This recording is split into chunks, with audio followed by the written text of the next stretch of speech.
Good evening, fam.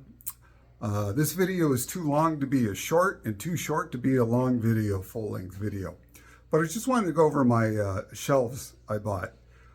These aren't the best, most high-quality shelves, so their tolerances are a little bit, but at least it allowed me to get a lot of my models displayed, a lot of my logos, some cars, and that makes me happy. I can see them. And let me turn it around. Okay, as you can see, there are the four shelves. Now, like I said, they're not the most highly accurate. If you look up the top here, I haven't gotten the rest of my Kato Unitrack, so it's kind of bumping down. But when I get the Kato Unitrack, it'll be all level. So I'll give you a little video of that.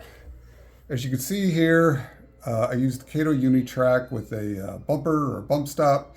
And then it's a nice way to display the rolling stock. Again, here, bump display. As you can see, I am a Southern Pacific Cotton Belt fan.